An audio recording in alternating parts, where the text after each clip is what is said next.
So I have a friend.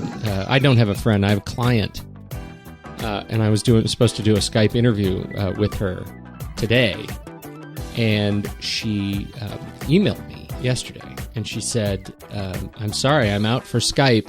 Somebody kicked in my door of my house, came into my house." Stole my and cleaned me out and stole my computer and monitor and everything. Oh my gosh! I know. Oh my gosh! So my question for you is, what would you do if somebody did that in your house? Are you hitting record? Because this is like prime show content. I'm totally recording, but you broke the fourth wall just now. Except you're supposed to tell me when you're recording. No, this is avant-garde podcasting. Okay, but I have to be in on the fourth wall. Oh, you're in the fourth wall. That's, I think, because I'm a control freak. Totally you know this. Clear. Come on. Totally clear that you are behind the fourth wall. Okay, look, I will tell you several things. A, I have been up since 1 a.m. and got up at like 6. What? B, I have a dog that's addicted to heroin or morphine, and she's like yelling at me and to give her more of her drug. And C, I have a child home from school, so I am not completely with it today. So you have to let me in on the little fourth wall secrets. You've been up? Oh my gosh. I think it's funny that Dane's perseverating on how long you've been awake, and I'm going to be perseverating on the fact that you have a dog addicted to heroin. Morphine. Sorry, I said the wrong thing. This tells you my knowledge and understanding of drugs. 0. I don't know anything about them. Yeah, right. Let's go back to that stolen computer thing. I know, that is insane. The poor woman. Once you get over the fact that you've been totally violated. And they took your computer. Where does she live? And it was a Mac. Oh. I wrote her back saying, God. Where does she live? Northeast Portland. Oh. Why do you say it like that? Because it makes me glad I don't live in Northeast Portland right now. Maybe it's, you know what we should, we really should talk about this. All may be related to, and this will be good for you to talk about, Dane, the Rapture. Oh, Lord. Yeah. Case was in Rapture point. Big in your neck of the world, Did Dane? anybody buy it buy the hype, Dane? No. Dane, do you know what the Rapture is? Am I the only one that's like sort of fading in and out? Yeah. Because I'm using my little headset thing, and you guys sometimes complain about that. Is that bad? No, you sound great. It sounds like you're doing a tap dance on it. Excuse me? It sounds like you're biting it. It sounds a little... Does it really? Now it does. All right, hold on. Ooh. How's that? Oh, much better. I know. I hate that.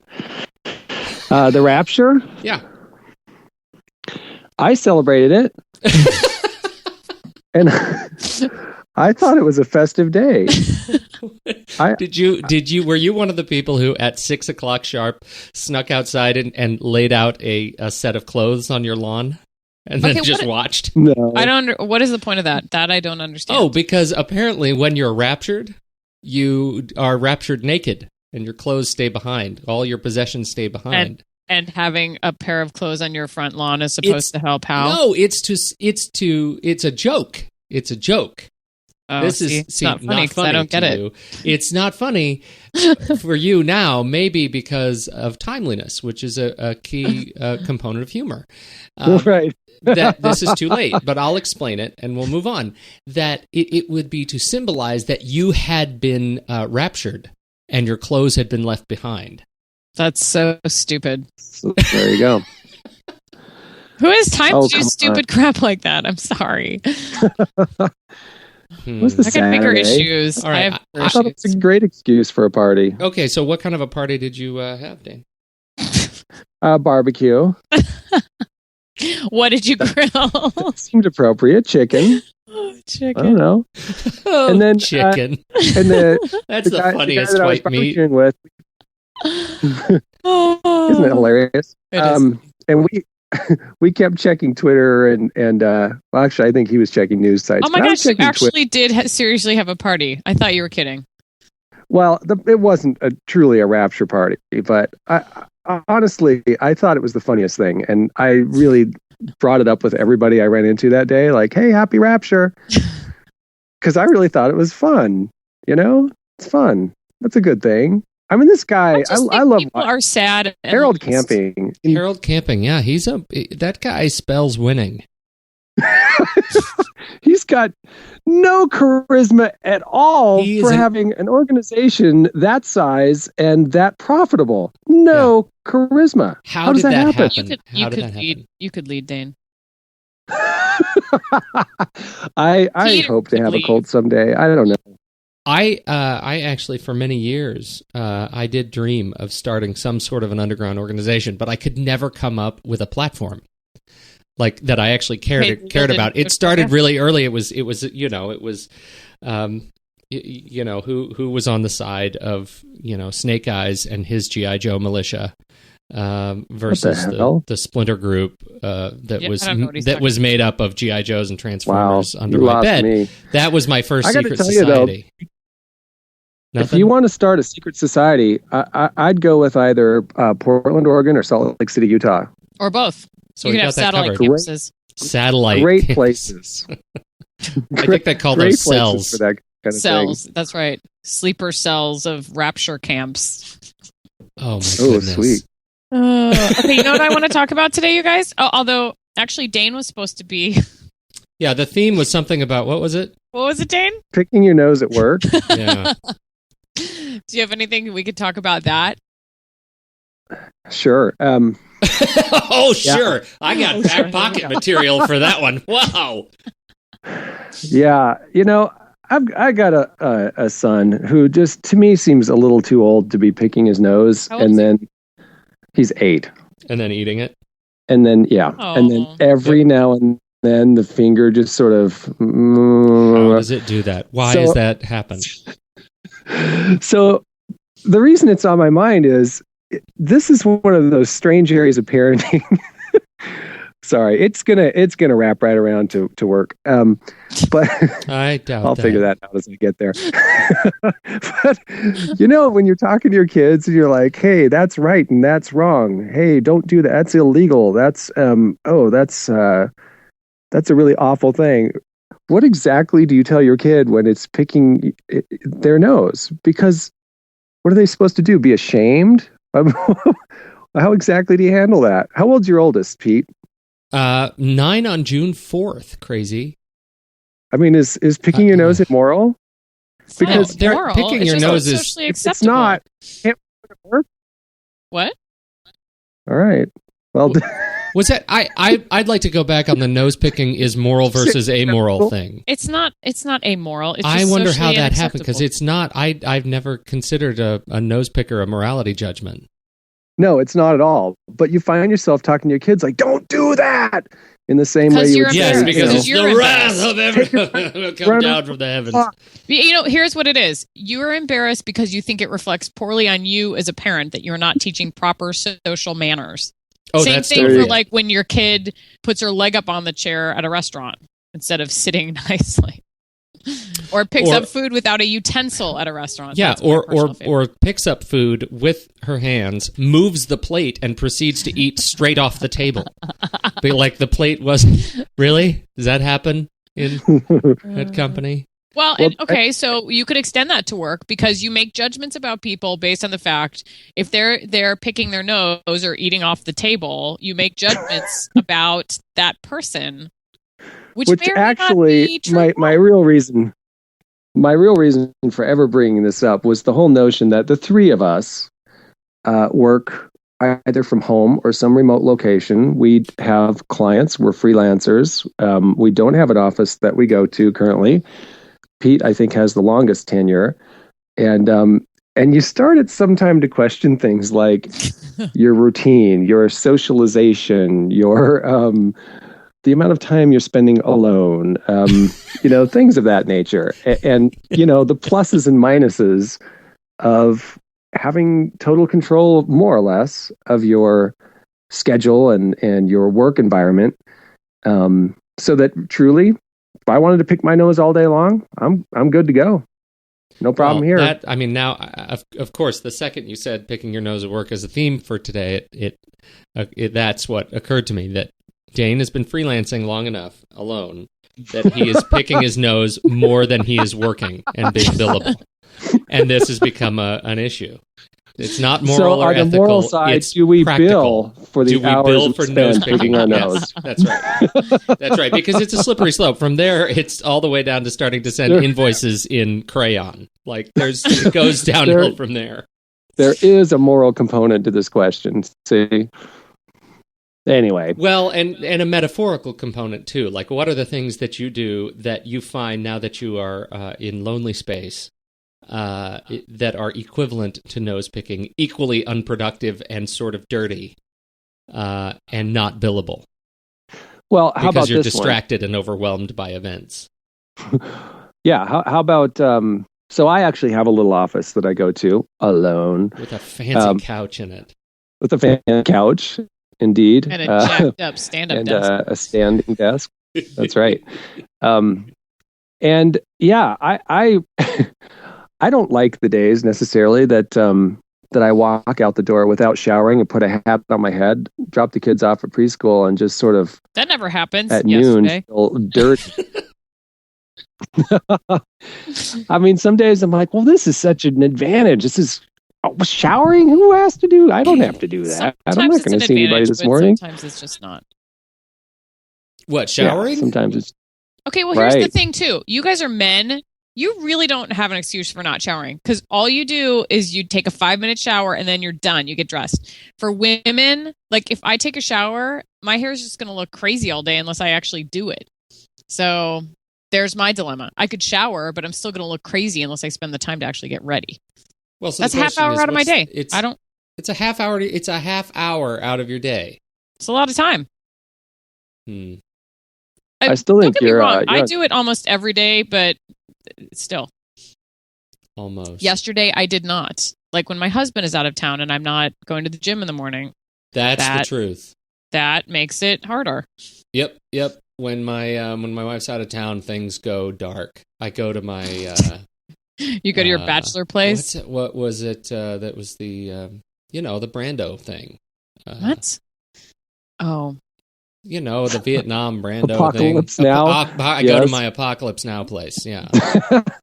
Like I might But- as well be sitting in a throne of human skulls and like donut wrappers. donut wrappers. Yeah. Yeah. Here's my litmus test. Do you guys ever do this? Because my tendency is to talk to myself, which I do anyway, but being in a room by myself all day long, I tend to talk to myself a little bit more. My litmus test is like, if somebody were videotaping me right now, like on Oprah, would I be crazy? Would I look like the crazy lady? And if the answer is yes, then I need to stop doing whatever I'm doing.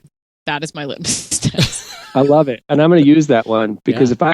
if I ever look like the crazy lady, You're not going to I'm look way like the crazy over the lady. line. You're going to look like the the saddle, the schizophrenic guy. man. That's it. Yeah. That is the, like, what if my mother was watching me right now test? Yeah, yeah. Right? What would my mother let me Or get away all of with? America, mother, or all of America. I don't know who I would take more seriously. I wouldn't even mind shifting gears right now and throwing something out here. Yeah. Okay. Is anybody familiar with the Tumblr site Dads Are the Original Hipsters? No, but I'm going to go there right now. I'm Super not great. gonna go there right now. Dads Well, are the original hipsters. Yeah, you find things like this when you're a freelancer, Picking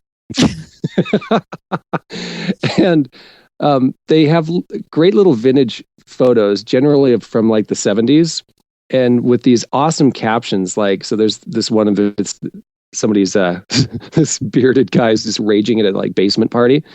Says, your dad knew how to rage before you did, and his friends are still afraid to give him whiskey because of it. At about 1/2 tipsy, the quiet giant bear child awoke from his sober slumber and became a crap-ripping F5 party tornado. Blacked out and filled with mistakes, he went down in party history each night. His alter ego was released. His actions became party folklore, making him the Johnny Appleseed of getting narballs. So hipsters, next time you're recanting a tale of intoxicated past and bragging about how awesome you were the previous night, remember this. Your dad is the patron saint of partying and the reason the term that guy exists. So That is so it's beautiful. great. It's awesome. Funny. There are how many, like, do you guys have a gate on the stories that you're going to tell your kids Meaning? about your past? Like is there? Oh, yes. Like, I mean, I know obviously there are, but what are those? To deflect and not really ever tell the truth about. Yeah. Like, what are those? What are those stories? Like this guy, I'm looking at dads are the original hipster.tumblr.com, and I'm looking at that guy, and that looks so familiar, except for all the mullets. Like, you take all the mullets out, and that was. You know what? I did have a mullet. No, that doesn't surprise me. I was kind of proud of it, actually. You had a mullet? Why? Well, it didn't. I think it's funny that you say that with such disdain, because you had high cheerleader hair. Okay, but that's different than a mullet. I had Flock of Seagulls. You had Flock of Seagulls hair. That does not skeeve me nearly as much as I had lots mullet. of different hair. I guess that's why I don't really rat tail. care. Rat tail skeeves me too. Did you have a rat tail coming out of the back of your mullet? Did you rock the duo? I don't know a rat tailed ever. But this was, I had lots of different hair things I did. Colored it, shaved it. Did you ever rock the earrings? No, I have tiny little ears. Earrings just never would work on me. And his tiny little ears. Really, I have no earlobe. That's weird. And a funky fun nose. fact. It's fun amazing fact. as handsome as you are. Earlobes aren't generally like something. I'd never have found myself saying, she'd be so pretty with bigger earlobes. Yeah, you typically don't tend to say bigger. Oh God, who was I talking to? I was with somebody the other day, and they were talking about this news anchor in Denver, and they said, "Oh, she's so beautiful. I just wish she didn't have attached earlobes." What? I thought that I don't know was what the that most means. bizarre thing in the world. And I said, "What are you talking about?" He said, "Well, some people's earlobes are attached and some are dangly. It's a genetic thing. It's a genetic thing." And he said, I just can't stomach a woman with attached earlobes." He said, "I think she looks like an elf or a gnome." That sounds super OCD weird. I know that's what you notice. Okay, can we talk about something else that actually is topical now? No. Because I want to know what you guys think about this. Go. Yeah. I was trying to do that with the Rapture marketing guy, but you weren't interested in that. We talked about Rapture. All right, go ahead. How about Walt Disney trying to put a trademark on SEAL Team 6 for items ranging from toys and games to snow globes and Christmas stockings? Are you kidding me? Somebody's got to lock that up for Toy Story 4. Well, they retracted it. They, thankfully. But that's just that. Because you know what? The military is having trouble. I know why this is happening. This is all a cross-marketing program. Because the military is going to be having trouble with their funding because, we hit the debt ceiling and they're not going to be, they're afraid that they're not going to get the money. And so these elite teams are going to have to become, sponsored products. And so SEAL Team 6 is going to have to start sporting not the USA patches, but like a little Buzz Lightyear patch. And it'll be product placement in the military. Can you imagine? Oh, Lord. That's where we're going. Perfect. See, it's Disney's SEAL Team 6. It's horrible. Now that actually, exactly. Yeah. Now I think that there are lots of great ways we can riff on that in terms of products, right? Like SEAL Team 6 brought to you by Disney. Like the Department of Homeland Security by Menon, right? Can you see it? Like the Nabisco checkers on everything.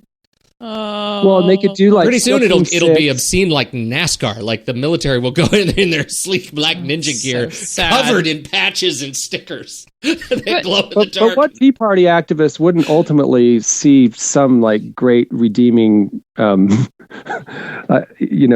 here in capitalistic,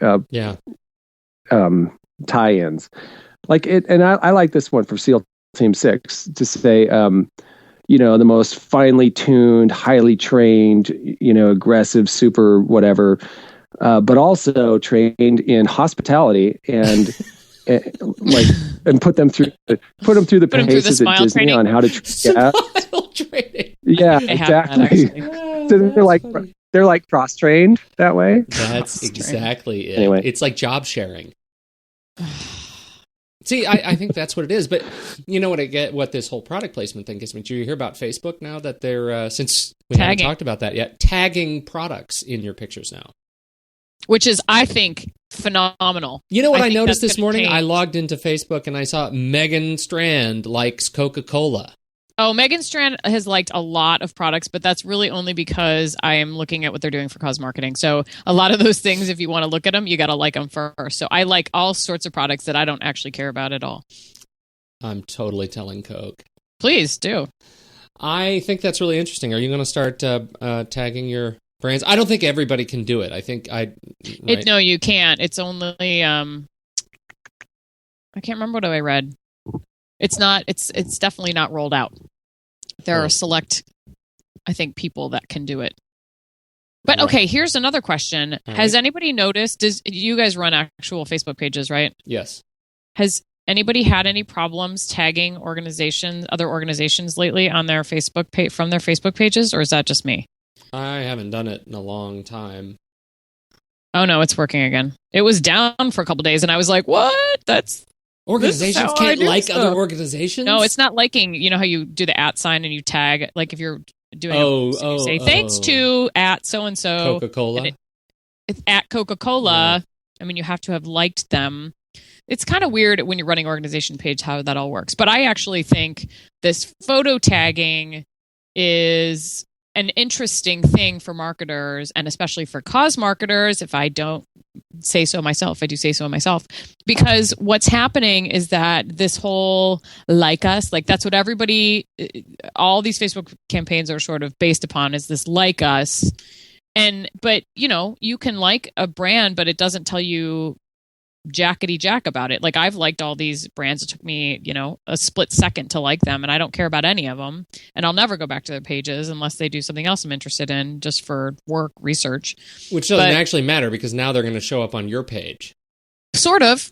Unless Facebook dishes stuff up. I don't actually see stuff from those pages very often. Yep. But my point being, and I know I'm being long-winded, but my point is that if I am tagging, like say I have a new pair of Keen shoes, which is a brand that I actually do love and would follow, or probably am following on Facebook, and I have a new pair of Keen shoes, and I take a picture of me and my new Keen shoes because I'm so excited, and I post that, and I tag Keen.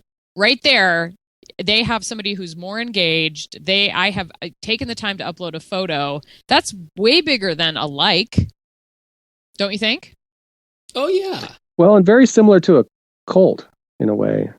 Yes. Didn't we start talking about that originally? Well, we all know cults. Yeah, no, that's far better than a like. I agree with you. Well, because that engagement the whole piece. Notion of a like, yeah, and well, not the whole notion. I guess there are a lot of people that haven't, there's sort of different ideas about the value of a like. But I think in most cases, the value is a socialized, like other people see that you like something. So I think they're more likely to see it and to maybe be impacted. Like I'm friends with you on Facebook. I see that you took the trouble not to just to like a product, but to tag your photo with a product you like. The impact for me, if I think you're, have good taste and I want to emulate your good taste in shoes, all of a sudden, that has more value in that regard more than anything, in my opinion. Exactly. But it leads me to this, Pete. I'm hoping you know a little bit about this. But I've been let's roll those dice, shall we? I'm just going to roll some dice here. I might get nothing. But I've been very curious about this little campaign from MasterCard for their May iPad version of Wired magazine. They're calling it Buy Now. Like T-commerce is the new e-commerce, and supposedly the products in the May issue of Wired, you can just touch the product in an advertisement and buy it right there instead of like going to the website. Yeah. Oh, that's cool. So I guess I rolled the dice and I got nothing. Well, you haven't tested it or read about it. Started talking yet? Well, actually, I just picked up my iPad. You know what it is? I haven't actually read that issue yet. But you know what I did do? I subscribed, which is life-changingly awesome. So who's powering that, Dane? Is that MasterCard? So I haven't tested it out. I'm looking at the ad here, and I don't know if it's like just a couple of ads, but I'm doing it. I may end up buying a future. Buick here. Hang on a second. So it's the Try it, May yeah. issue. Let me go back to my home screen. Supposedly, the May issue has this. That's the one with Sandberg on the front of it. It's the free download. It's the one with like the smartest jobs cover, I believe. Is that right? Oh, or is that right? No, May. No, indeed, May is the Adam Sandberg. Oh, somebody's rocking out. This is the Adam Sandberg or Andy Sandberg. Sweet sound effects. Have you subscribed to the Wired magazine yet, Dane, on the iPad? I've downloaded the app and I got May's issue. I haven't done a full. I subscribed to Vanity Fair under their new subscription model of $2 an issue instead of $5. It's so great. I can't turn the freaking page now. This is great because it's such an ad. There's this ad that when you touch the screen, you have to uncover all the elements of this freaking car, Lexus, in order to be able to turn the page. That's where it makes me mad. Now I'm mad. No, that page is hard to turn. But, you and I were talking, Pete, last week about this Vanity Fair subscription change that they've really now come with something that is price-wise a lot more consistent with actually having it come to your home.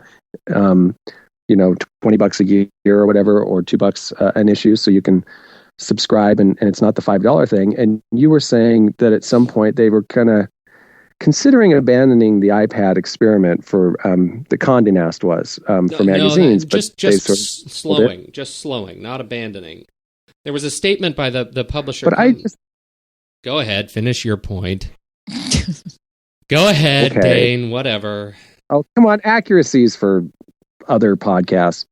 Anyways, this whole concept of I just think how valuable is Wired magazine if at some point in the future, every like product review or so not just advertisements, but when they do product reviews or they, they sort of take 5 home projectors and, have the editors pick and give them a 1 through 10 scale.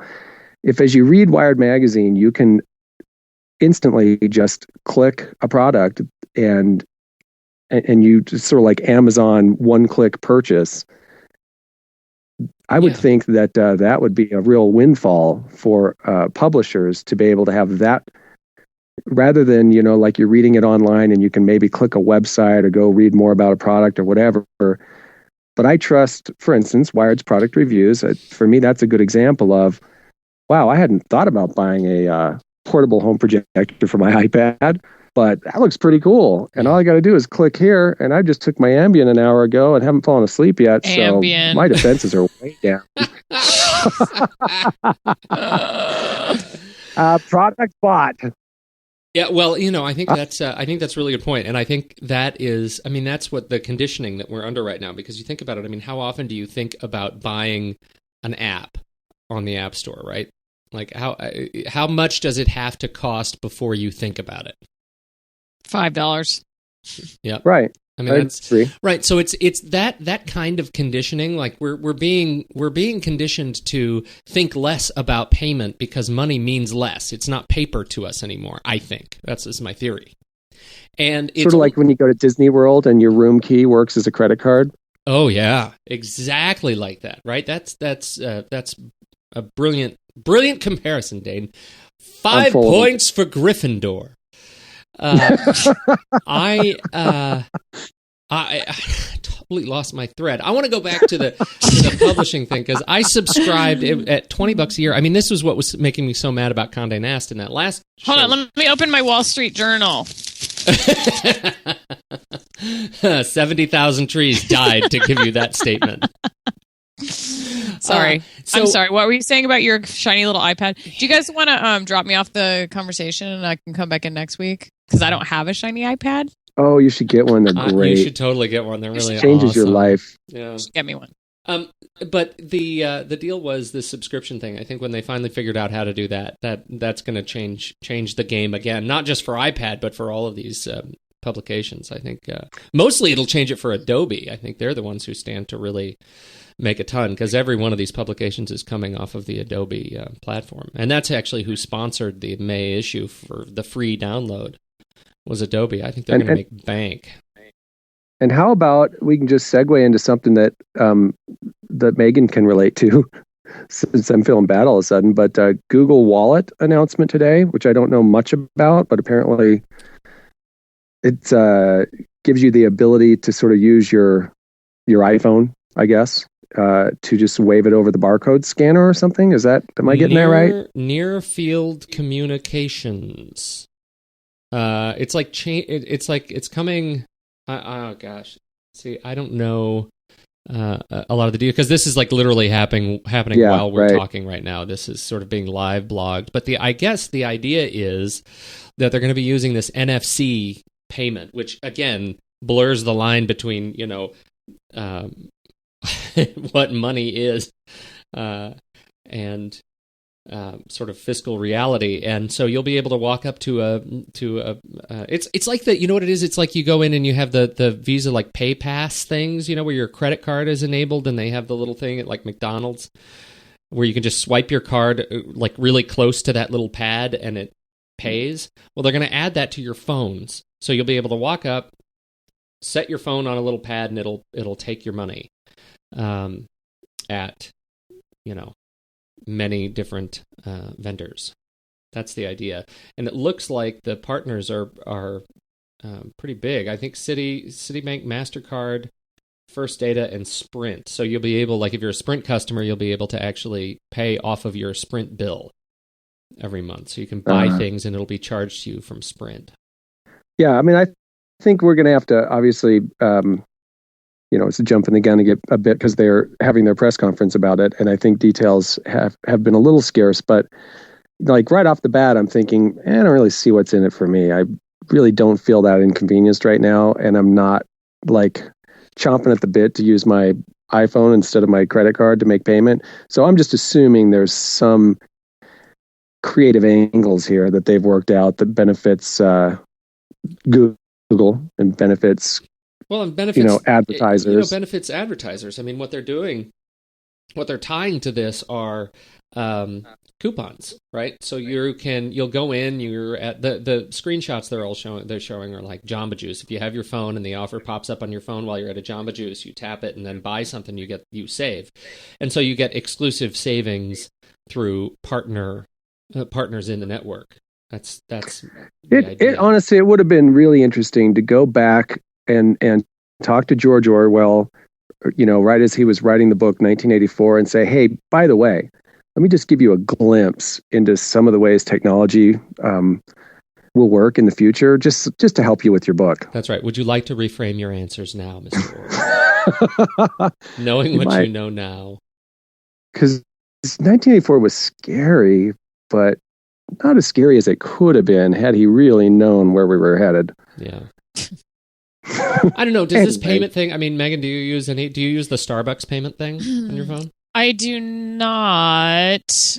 Not that I wouldn't, but I don't. But you know what I do like is the new QR code check-in for boarding passes. That's pretty sweet. Have you done that yet? I have not. It's pretty sweet. Instead of a boarding pass, you just scan your QR code. And surprisingly, at the airport, not every airport, but I think it's probably most kind of bigger airports, they have this separate little QR code scanner, and they just go, yep, okay. It's pretty cool. And so you bring the QR code up on your phone? Or No.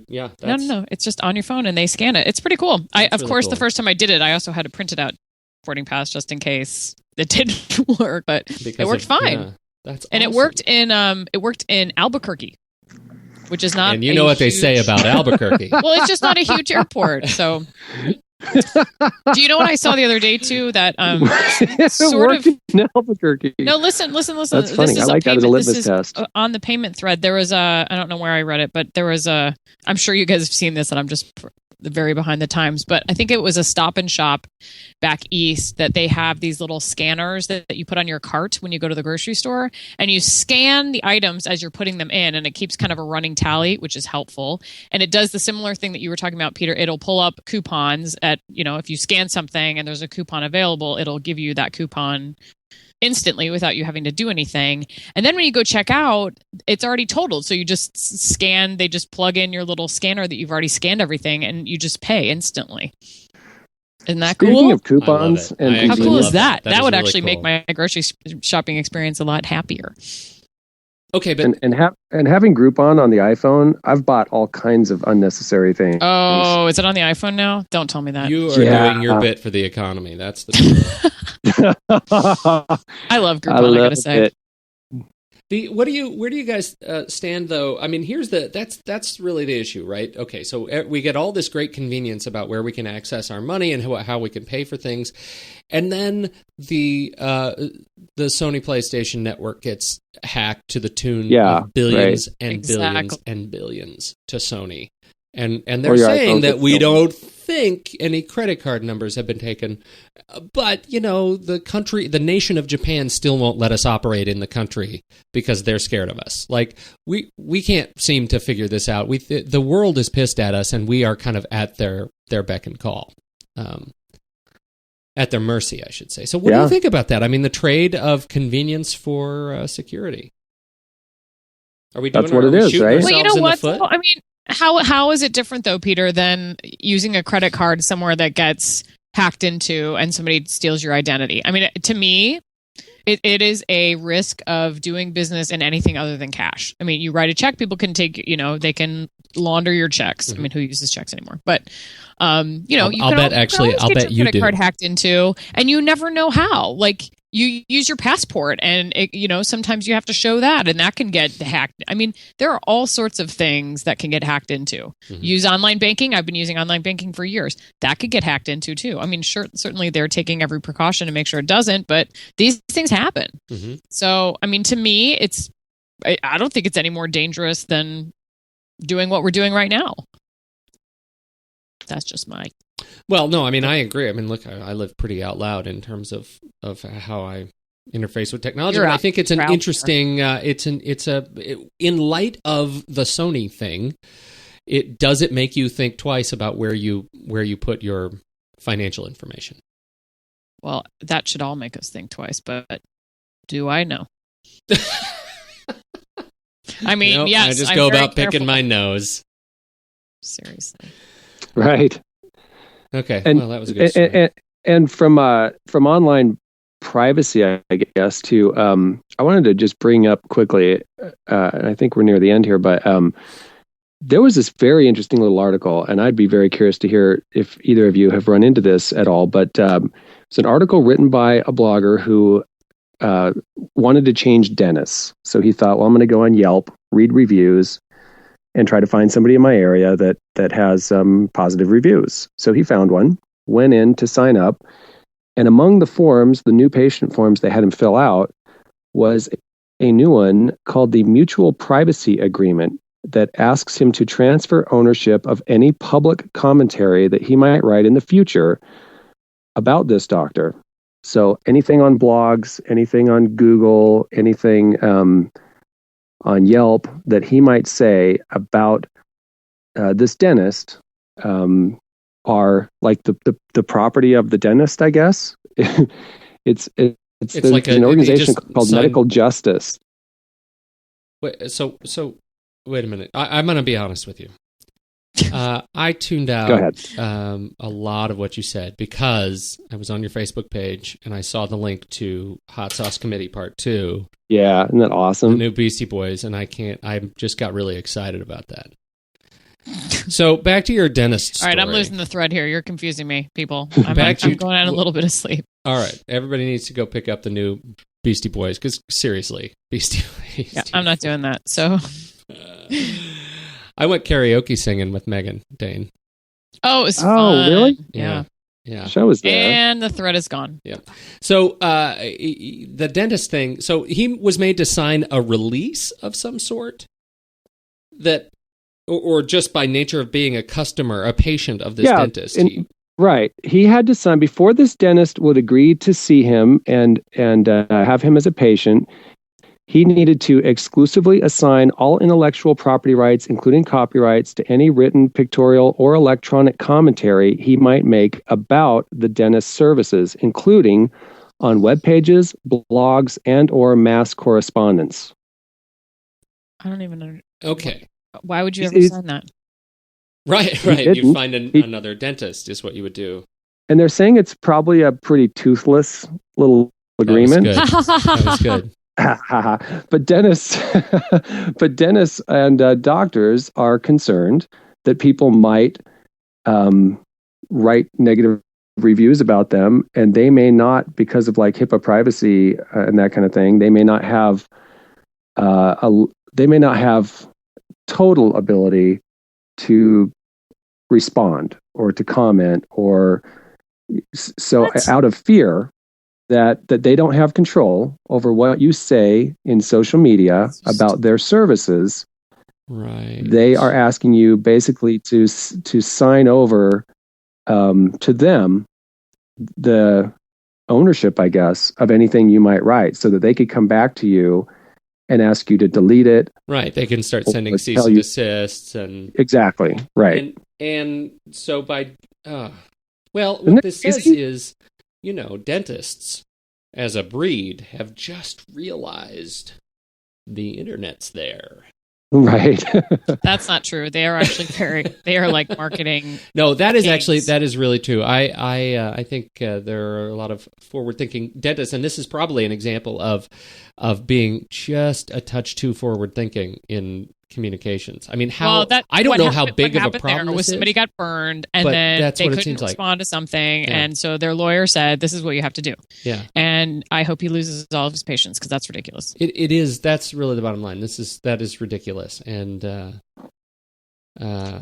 I tack on that story very quickly, which it seems like it doesn't have a correlation, but it kind of does. It's about people being sort of overly protective Yeah. in wars they're going to lose. So did you hear about the Girl Scouts and their palm oil thing? no. So No. apparently Girl Scout cookies have palm oil in them, which is not a sustainable product unless it's, deemed sustainable palm oil.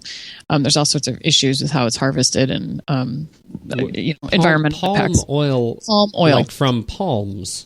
Correct. So these two Girl Scouts Of whom? who had been Girl Scouts since they were like 5 were doing environmental research, and they realized how bad palm oil was. So they started looking in every product they were using to see what has palm oil, and unless it was sustainable palm oil, they weren't going to use it. Well, lo and behold, Girl Scout cookies have palm oil in them.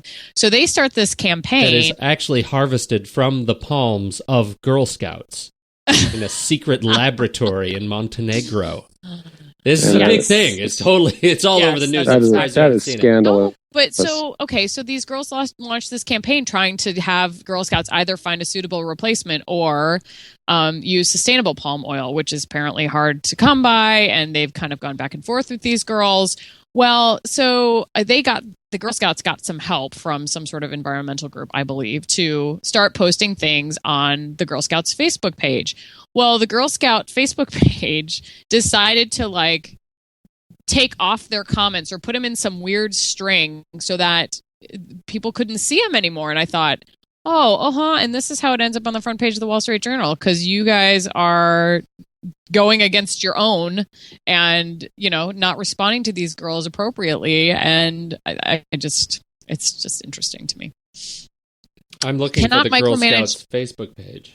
No, it's not the Girl Scouts Facebook. Oh, well, yes, it is the Girl Scouts Facebook page. Girl Scouts. I don't know where they've put it, though. There is a whole Facebook page for Girl Scout cookies. Of course, I'm sure there Of is. course, there is. I don't And know 170,000 people like them. I think that's low.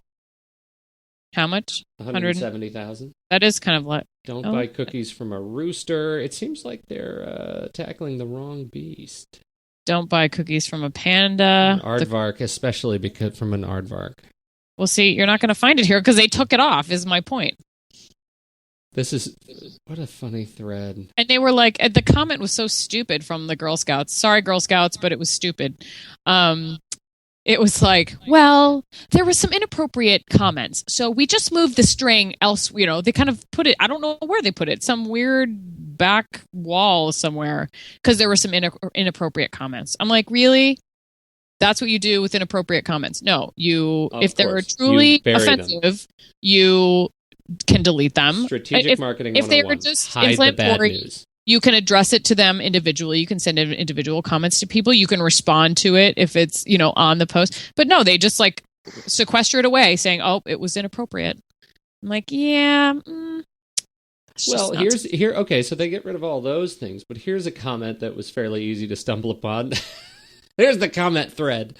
Don't buy cookies from a panda. But I like pandas, LOL. Pandas are so cute, LOL. This makes me a sad panda. Give me thin mints to cheer me up. LOL, love it. All caps. Not if you're going to use palm oil in your cookies and kill tigers and orangutans and cause mass deforestation. And all caps. I heart little girls. Next comment. Pedophile. nice. Like, really? They need a moderator there. Yeah. Oh, You think? That was Girl 14 hours Scouts. ago. I know, right? And this person that said I love little girls has a icon of a weird black ninja cartoon. That is kind of creepy. Oh, Girl Scouts. Those are the kinds of things you can take down, people. Were you a Girl Scout? I was. How'd that go for you? Were you a good one? I was a great Girl Scout. I was only, let's see, I was a brownie for a couple years, and then I think I was a Girl Scout for like 1 year. I was Is not, there like an Eagle Scout for brownies? I don't know. It's Girl Scouts, but I don't know. Probably. Wow. Were you a Boy Scout, Peter? I was. I was. I did You not. not. I was. I don't believe I it. was. I was. I have badges and I have ribbons and I have little beads that hang off the badges. So you were a Girl Scout. No. Cub Scouts into Boy Scouts, and but I didn't do the Boy Scouts for very long because the knots get really complicated, and I wasn't good That with is a strange knives. paramilitary organization. It is a little bit. It's a little bit frightening. The question is, how, at what level of involvement will my kids be interested in participating? Well, little considering scared your of that. daughter wants to go learn how to skin cats or whatever she's doing. I think it'll after be a little summer bit camp. lightweight after her summer archery stealth camp this weekend. She's learning to be a ranger, and I don't mean like military ranger. I mean like bow hunter ranger, a la the Lord of the Rings. That's super scary I because know. apparently a father in Seattle just took away his daughter's cell phone for overuse or whatever. She was, I think, 15. And she took a bow and arrow and shot him in the torso. Oh, He's alive. He's okay. But she ran off into the woods and they captured her with the SWAT team. But I'm just saying, it took Young us. girls Is this a Don't worry. BYU thing too? It took a SWAT team This to is in take her Seattle. down. It was where? yeah, Where? Seattle, outside of Seattle. I don't know, Issaquah, something. Leave it to those crazy. Maybe she was a Ah. vampire. I know, you crazy Northwesterners. That is fantastic. I All think right. that is a perfect way to end this week's show. That is too. I do too. Good talking to you guys. This has been a great distraction from Good my talk. otherwise nose picking day. Ooh, ooh. All right. Yeah, we'll post pictures of the largest boogers picked today. Oh, All right, I'm hanging Have up on those you up on people. the site. Do you care about telling people where to find you? Not after that. Nope. Plausible deniability. I just want to be anonymous. Okay. Hey, talk to you guys soon.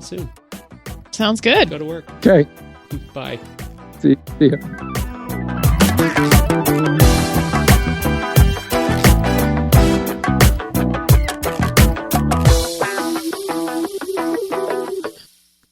This is a show that leans toward nothing about being. It's perfect. Well, that way we avoid any copyright issues with being a show about nothing. The Seinfeld. We lean gently We toward lean nothing. towards, Yes. yeah, but only on a spectrum. Only on we're on the spectrum, that is for sure. I think it was interesting that we veered dramatically into something right in the middle, and then we swerved away again. We actually became content rich for about 10 minutes. Thank God we solved that. oh man. It was also a little bit long. How long were we? 45 minutes? 8 minutes. Yeah, that's too long.